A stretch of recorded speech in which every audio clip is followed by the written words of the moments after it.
When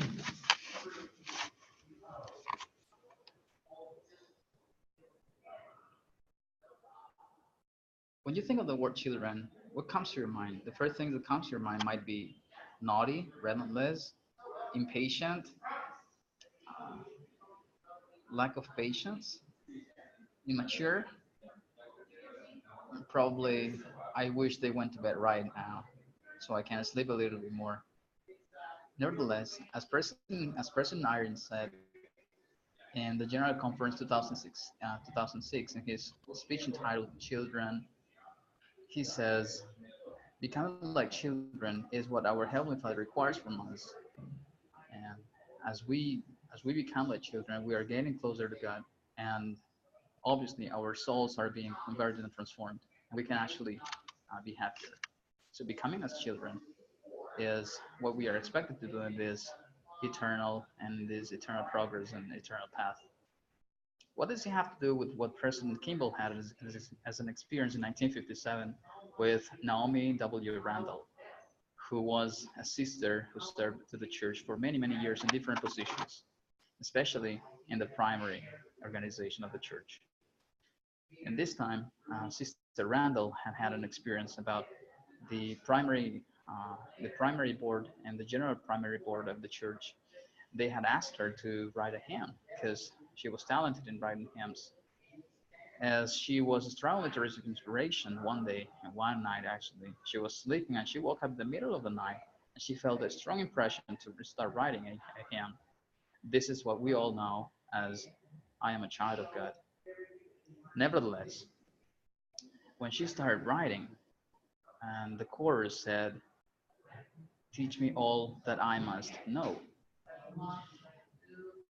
The hymn was so well written and and it was such an inspiration that all the primary association board accepted and they confirmed the hymn to be a revelation. And President Kimball, then back then he was an apostle of the church serving in that position. He also confirmed and approved the lyrics and the letters of the hymn. However, after a while, he was presiding a General State Conference in Utah Salt Lake City.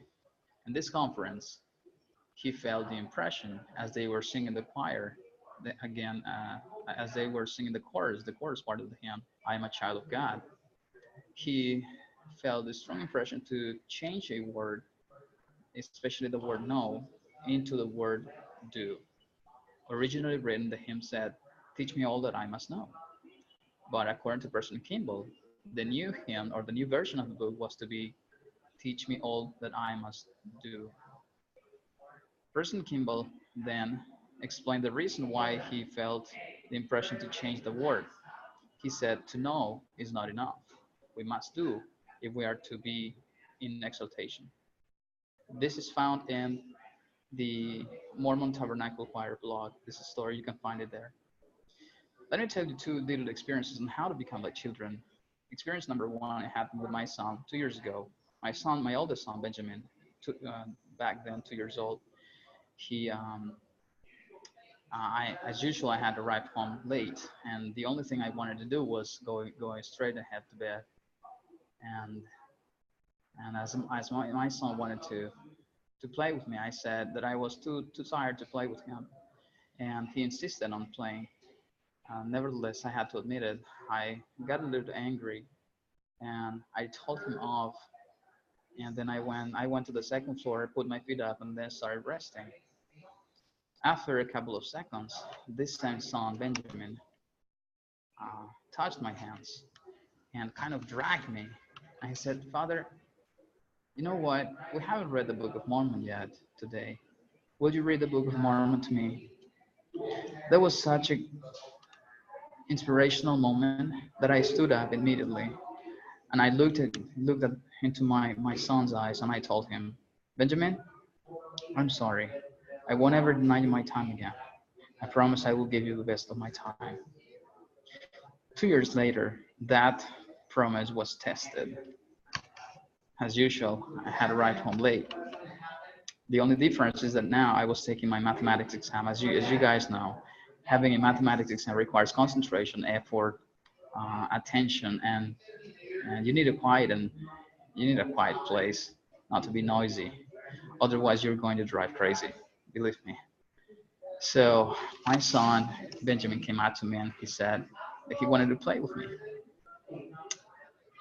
I could have said no, or I could have just told him that I was in a very difficult situation. So it would have been understandable if I had told him that he could have waited for me just for a while. And after finishing my exam, I would play with him. Nevertheless, um, that moment, I just I just remembered the promise I had made my son 2 years before. So guess what I did? I took my son with my left hand. He sat in my lap, and then with the right hand, I started doing the exam, and it was very funny because I didn't get the best score in the mathematics exam, but on the other hand, I I I really knew I had gotten a very good score in parenthood in the parenthood exam.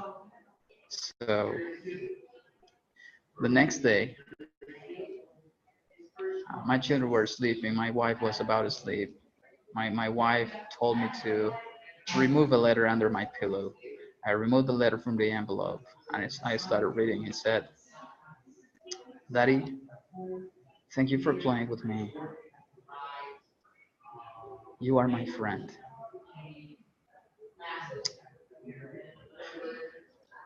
That was the most rewarding moment a father can ever experience.